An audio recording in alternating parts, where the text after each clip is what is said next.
Stand clear of the closing doors, please.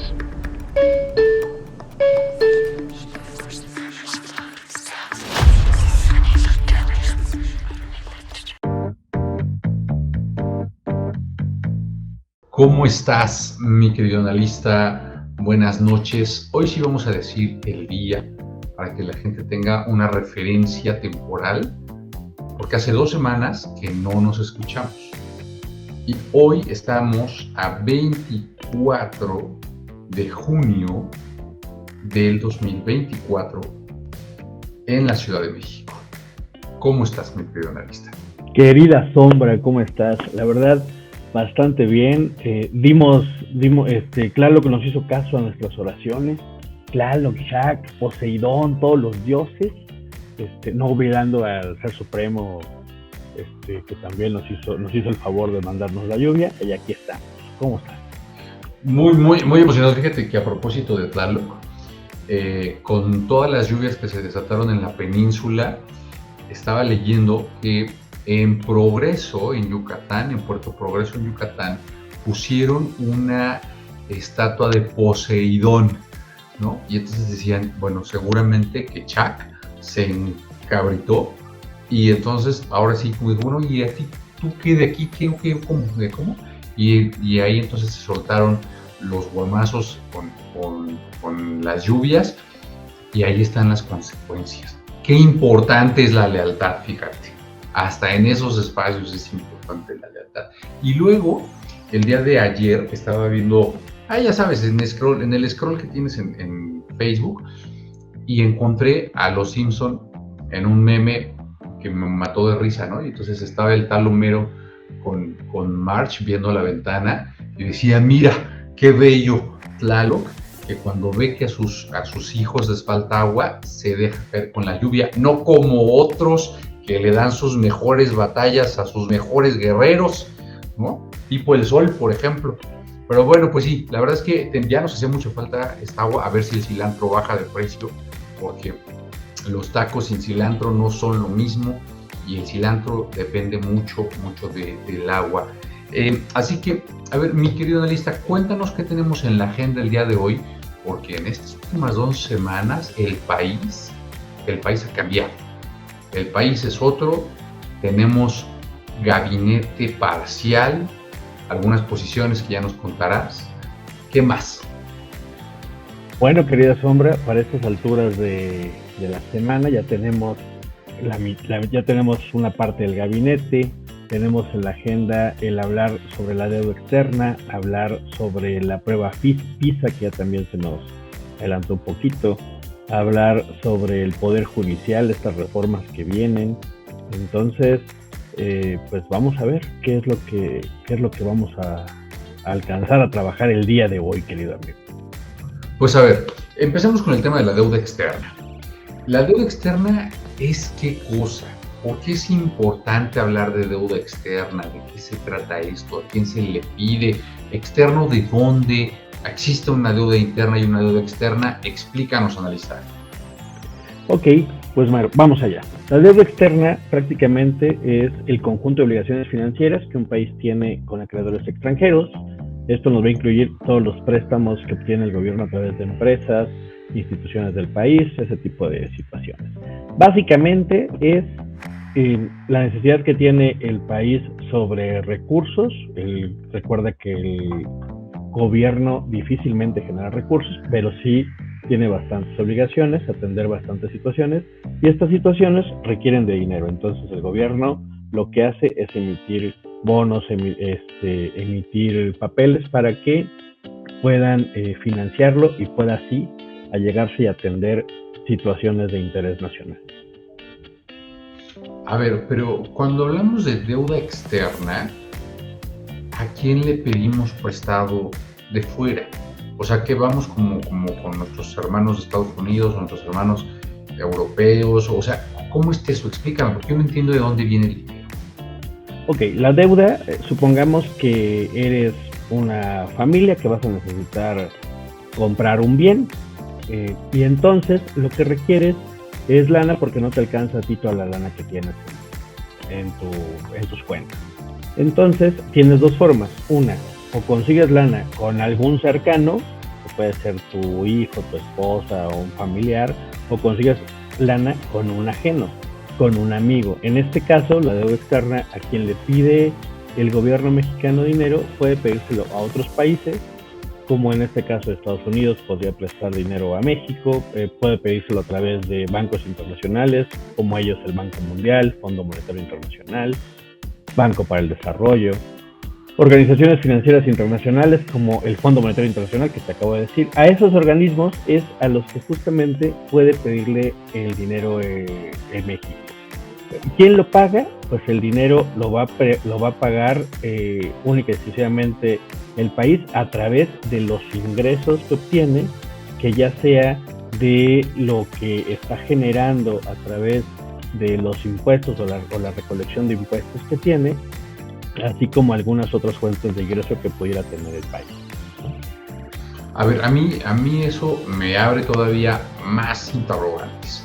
O sea, la primera interrogante que tengo es cómo se compone la deuda externa, porque cuando las personas pedimos dinero prestado al banco, por ejemplo, si los que hemos pedido dinero prestado para lo que usted quiera, ¿no? Comprar su casa, comprar un coche, lo que sea, pues el banco le pone muchas comisiones, ¿no? Le dice, mire, es tanto por ciento de manejo de deuda, es tanto por ciento de apertura de línea de crédito, es tanto por ciento de manejo de cuenta, y así sucesivamente, ¿no? Ya hoy ya no te pagan por abonar a capital, pero ya no te cobran por abonar a capital, perdónenme, pero hay un montón de comisiones. Me imagino, quiero pensar, supongo, que existen estas comisiones también para la deuda externa, porque la semana pasada nos enteramos que se liberaron una serie de certificados de deuda que estaban programados para 2025 y se liberaron pues, hace 2 semanas, porque se requería ese dinero para pagar pues, conceptos como manejo de deuda. ¿Qué nos puedes compartir de esto, analista?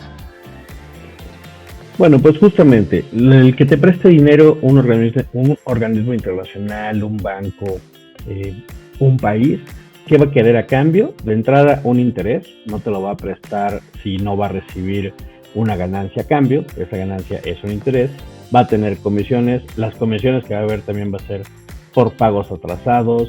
Hay comisiones como en tu préstamo personal, donde te pueden cobrar aunque tú adelantes pagos, o bien te liberan comisiones si tú estás adelantando pagos. Difícilmente México adelanta pagos, en ocasiones lo ha llegado a hacer, algo interesante, pero justamente es eso. En la realidad es que funciona como cualquier préstamo al final de cuentas. Te van a estar cobrando intereses, te van a estar cobrando comisiones, te van a estar cobrando recargos, y todo va a depender de diferentes factores. Primero, el que tiene el crédito, el riesgo país que tienes. Hay una escala que mide el riesgo país, la cual mide diferentes factores: cómo estás en tu crecimiento del PIB, cómo estás en tus indicadores de desempeño, que es un tema que vamos a revisar el día de hoy, cómo estás en la inflación, cómo estás en materia de justicia. Por eso nos importa conocer también cómo va a ser esto de la reforma judicial.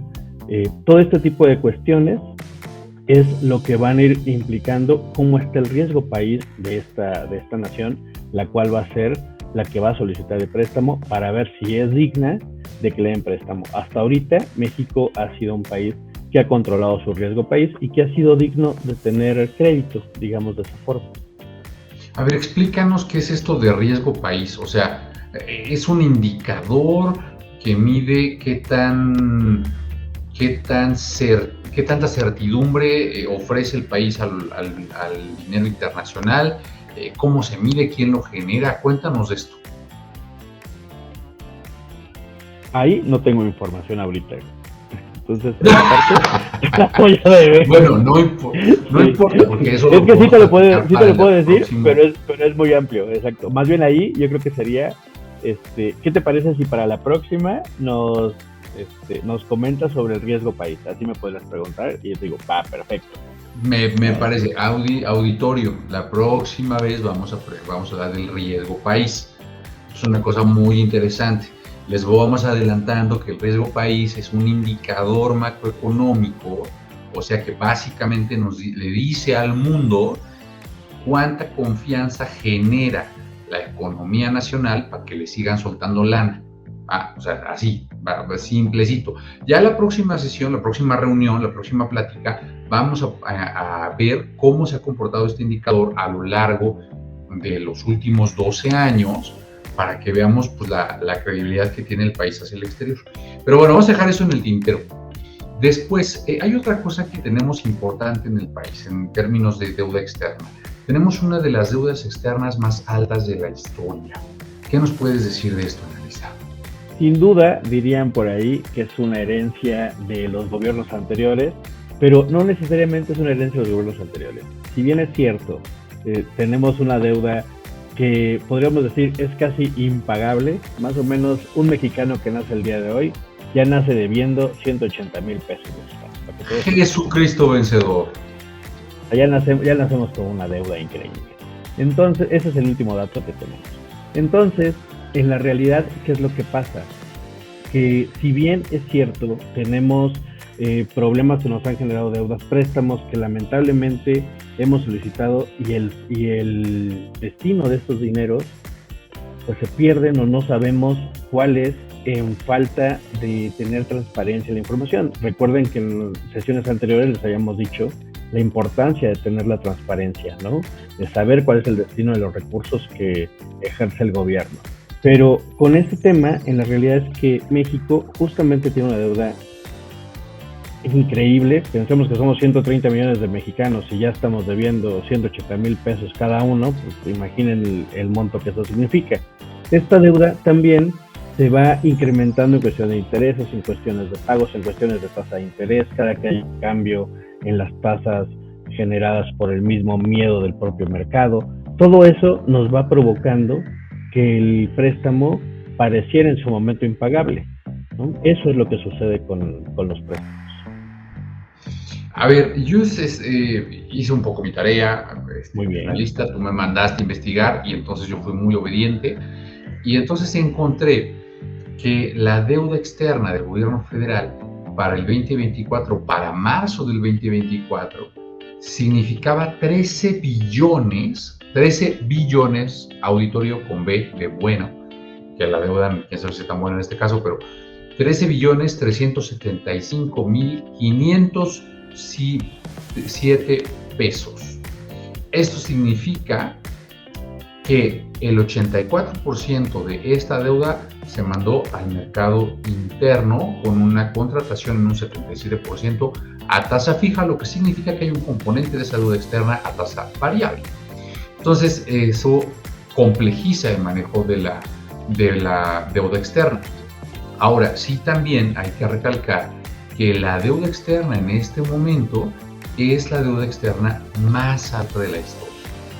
Entonces, sí es cierto, por un lado hay buenas reservas internacionales, pero por otro lado, pues tenemos una deuda externa que nos genera un costo de manejo que al final acabamos pagando todos. Y como tú dices, en términos prácticos, cualquier mexicanito que nazca el día de hoy, bienvenido a este país, trae una torta bajo el brazo con números negativos de 180,000 pesotes que se le estarán cobrando a lo largo de su vida vía impuestos. ¿Entiendo bien, analista? Es correcto, justamente. Así como van haciendo, en este preciso momento van haciendo un niño, ya está con esa deuda y lógicamente la deuda sigue creciendo. Le dan su prueba de tamiz y su pagaré. Pues la prueba de tamiz ya no se le están dando, recuerda que no la están haciendo, pero sí le están dando su pagaré. Eso es cierto. Su pagaré. Hay que dar certidumbre, ¿no? Exacto. Muy bien, pues entonces, pasando a otros temas, esta semana ha estado en boca de todos el Poder Judicial. ¿Qué onda con el Poder Judicial, analista? Cuéntanos. Bueno, pues es una de las reformas más importantes que veremos justamente en este sexenio. Hay quien ya la nombra como el error de septiembre. Todavía hay que analizar demasiado, valga la redundancia, para saber si realmente sería un error o si nos pondría a ese nivel. Pero bueno, primero vamos a ver qué es el Poder Judicial antes de cualquier otra cosa, porque todo el mundo te habla de qué es la deuda, pero no sé si todos sepamos qué es realmente el Poder Judicial, cómo está integrado, de qué trata, cuál es su labor, cuáles son todas las dependencias que tiene, todo ese tipo de cosas, vamos a tratar de verlo aquí. ¿Qué te parece? Venga, cuéntanos, ¿qué es el Poder Judicial? ¿Cómo se integra? Bueno, pues el Poder Judicial, hay que recordar que el artículo 133 constitucional dice lo siguiente: las leyes que provengan de la Constitución, así como los tratados internacionales firmados por el Presidente de la República, con aprobación del Senado, son la ley suprema de toda la Unión, es decir, de todo México. Lo cual es mega importante considerar esta parte. No nada más la Constitución, los tratados internacionales. ¿Por qué hago hincapié en esto? Porque a veces se nos olvida y pensamos que en México solo vale la Constitución. Pues no, señores, vale los tratados internacionales también, como ley suprema. Y hay que recordar que México es el país con más tratados internacionales a nivel mundial. Eso también hablaremos en otra de nuestras sesiones, ¿no? Yo quiero decir algo, analista. Yo quiero decir algo aquí en este momento, porque ustedes a lo mejor no lo escucharon en los medios, pero el pasado 17 de junio de 2004, con 8 votos a favor y 2 votos en contra, la Suprema Corte de Justicia aprobó que las opiniones consultivas de la Corte Interamericana de Derechos Humanos no son jurídicamente vinculantes y solo son criterios orientadores para los impartidores de justicia mexicana. ¿Qué tal, O sea, que estamos empezando a plantearnos una política exterior, particularmente hablando de derechos humanos y del Poder Judicial, pues que ya no corresponde a los mismos criterios que teníamos hace 2 años o hace 1 año por lo menos. O sea, antes estábamos reconociendo que la Corte Interamericana de Derechos Humanos dictaba, o era una entidad que dictaba sentencias que nosotros respetábamos y acatábamos como parte de nuestro sistema interior, como tú bien señalabas. Sin embargo, pues a partir del 17 de junio, las opiniones de la Corte Interamericana de Derechos Humanos no son más que opiniones consultivas, no los reconocemos como jurídicamente vinculantes y únicamente son criterios orientadores. ¿Será que esto pasará con el resto de los tratados de los que formamos partes? ¿Será? Ya vamos sobre tiempo, pero cuéntanos más de la reforma judicial, querido analista. Debemos de recordar que los derechos humanos son aquellos que cada persona tiene simplemente por el derecho de existir y son indispensables para su desarrollo, por lo que no se deben violar ni tienen una fecha con la que concluyan, ¿no? Bueno, respecto al Poder Judicial, recordemos que nace desde la división de poderes, donde hay un poder ejecutivo, un poder legislativo y un poder judicial. Y el Poder Judicial, por lo tanto, la principal función que tiene es la de interpretar y aplicar las leyes para resolver conflictos y garantizar que se respeten los derechos de los ciudadanos. Esa es la principal función del Poder Judicial. Ahora bien, ¿cómo se integra este Poder Judicial? Se integra a través de la Suprema Corte de Justicia de la Nación, que actualmente tiene 11 ministros y es el máximo tribunal del país. La nueva reforma plantea disminuir ese número a 9. También se integra por el Tribunal Electoral del Poder Judicial de la Federación, que es el que se encarga de resolver las controversias en materia electoral, que ahorita justamente está resolviendo controversias. Los tribunales de circuito, los que son colegiados y unitarios, los cuales son tribunales de apelación que revisan casos ya juzgados por los tribunales de primera instancia. Los juzgados de distrito, que son los tribunales de primera instancia que se conocen o que conocen de los casos en primera instancia, es decir, de primera vez, y el Consejo de la Judicatura Federal, que es quien administra y supervisa a los tribunales y jueces federales. Entonces, no nada más la reforma va a afectar lo que es a la elección de los 11 ministros, sino a todos aquellos que están integrando estos tribunales. Llega hasta el punto de tribunales de circuito colegiados y unitarios. Es decir, aquella persona que va a juzgar tu caso, también lo vas a elegir. Tú dime si de verdad quieres elegir al que puede elegir tu caso. Bueno, pues ahí me parece que es gravísimo el asunto, porque hay una carrera judicial que lo que busca es precisamente asegurar la calidad del personal juzgador que integra este poder. Ahora, al inicio de este planteamiento, tú hablabas sobre la división de poderes como una forma de organización y de gobierno que hemos elegido como país. Sin embargo, ha habido legisladores nuevos, que vamos a decir en la próxima transmisión, que dicen que el poder legislativo no pretende ser un contrapeso en un sistema de división de poderes, sino más bien debe de ser un espacio de representación de la voluntad popular. Y eso hace un planteamiento completamente distinto. O sea, significa que ya no es el poder legislativo un contrapeso. Y si no es un contrapeso, pues entonces que tenemos ya la Suprema Corte, o sea, el Poder Judicial tampoco es un contrapeso. Y entonces solamente es un apartado del Estado, pues que pretende impartir justicia bajo criterios que el propio poder se pone, ¿no? O se autorreconoce. Entonces sí hay un antes y un después de todas estas declaraciones, porque entonces estamos enfrentándonos a una recomprensión del Estado-Nación mexicano. O sea, estamos planteando un Estado distinto al que conocimos. No estamos diciendo que sea ni bueno ni malo, simplemente que es un Estado con características diferentes, que la división de poderes no atenderá a un equilibrio de poderes, a un sistema de contrapesos de poderes, sino más bien a un aspecto estrictamente funcional de producción legislativa por un lado, de producción de justicia por otro y de ejecución de política pública por otro. ¿Qué te parece esto? Es correcto, querida Sombra. De hecho, justamente la idea de que esta República Mexicana esté dividida en tres poderes es como toda república al final, ¿no? Que el poder no esté concentrado en una sola persona o en un solo grupo de poder. Ese es el objetivo de que estemos divididos. Hay que recordar que el poder legislativo es el que va a elaborar las leyes, las puede modificar en su caso, puede discutir problemas del país y vigilar las acciones de otros poderes. Eso es lo que hace el poder legislativo, que está integrado por Cámara de Diputados y por Cámara de Senadores. Cada uno en particular tiene ciertas actividades y representa ciertos conceptos de nación, ¿no? Uno representa al pueblo, el otro representa el pacto federal de los 32 estados que decidieron seguir o seguir formando parte de esta República Mexicana. Eso es una cosa.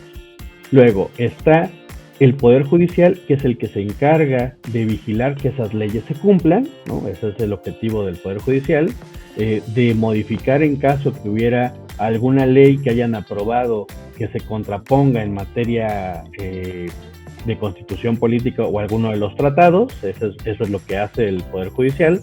Y la otra parte es el Poder Ejecutivo, que valga la redundancia, ejecuta lo que hay que hacer. O sea, eso es lo que le toca a cada poder. El problema sucede cuando pareciera que todo se amalgama para que uno solo tenga el poder. Y entonces, como bien dices, pareciera que lo que conocemos como República Mexicana, donde tres entes iguales, porque en estricto sentido tienen el mismo, nada más que el presidente es uno, más sus secretarías. El legislativo son 500 diputados más 128 senadores. Y el Poder Judicial, que son 11 ministros, más todo el aparato que les acabo de señalar, esos estén bajo el subsidio de uno solo. Ahí es donde viene lo complicado, ¿no? Y eso es lo que pareciera que va a generar esta reforma, un cambio totalmente a lo que conocemos como país. Y lo que más nos preocupa es, recordando todos los tratados que tenemos firmados y lo que implica México para el mundo, cómo va a generarse y cómo lo va a ver el mismo mundo y, claro, cómo lo vamos a ver nosotros, ¿no? Eso es. Estamos a punto de terminar la transmisión del día de hoy. Nos hemos comido un poco más del tiempo, pero antes de que cerremos, queremos compartirle seis indicadores clave que vamos a estar usando a lo largo de las próximas emisiones para entender la economía nacional y para que ustedes en casita, cada vez que escuchen estos indicadores, estos nombres, no les suene como a un idioma extraño. Hablaremos en el futuro del PIB, el Producto Interno Bruto, la tasa de desempleo, la inflación, el índice de precios al consumidor, también conocido como IPC, la balanza comercial y los índices de producción industrial. Y para poder cerrar el día de hoy, me gustaría, mi querido analista, que nos expliques qué cosa es el PIB, qué cosa es la tasa de desempleo, así rapidito, en 2 minutitos, qué es el PIB, qué es la tasa de desempleo. Rapidísimo, el PIB es uno de los indicadores más importantes. Este nos va a reflejar el tamaño de la salud de nuestra economía. Un crecimiento en el PIB indica una economía en expansión, mientras que una disminución nos señala una recesión. Lo que más nos importa es que siempre esté creciendo el país. Ahora, vamos con la inflación. La inflación es un indicador que al final de cuentas lo que nos va a enseñar es el aumento general de los precios de los bienes y servicios, es decir, cuánto cambió el costo del kilo de jitomate del mes pasado a este mes, en resumen, ¿no? Eso es lo que nos va a dar.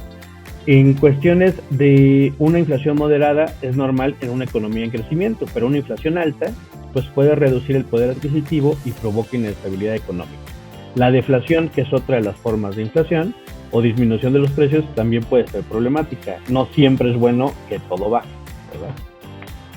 Y la tasa de desempleo significa ¿qué cosa? La tasa de desempleo significa que una economía fuerte con muchas oportunidades de empleo, mientras que una tasa alta de desempleo puede ser un signo de problemas económicos. También otro... Básicamente es el volumen de gente que está trabajando en una economía, en este caso en el país, versus aquella otra que no trabaja. ¿Es correcto? Exactamente. Aquella población económicamente activa que sí está generando economía, ¿no? Excelente.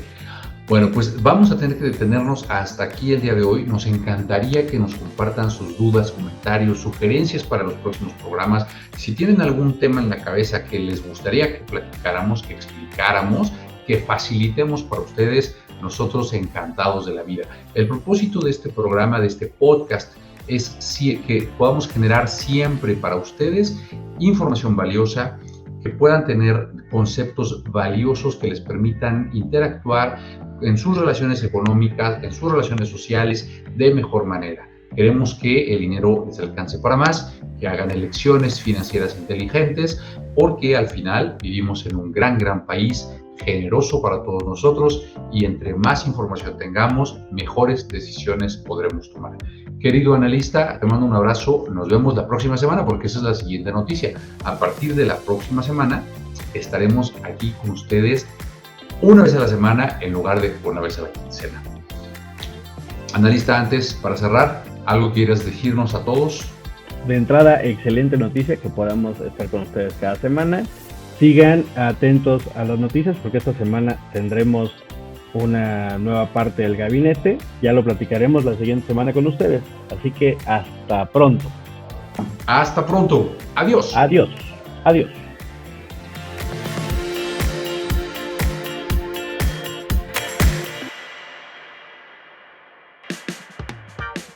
Esto fue ANCOP Radio, un podcast de la Asociación Norteamericana de Comunicación y Publicidad. Síguenos para más contenido. No olvides compartirnos en tus redes sociales. Esto fue todo por hoy. Hasta la próxima.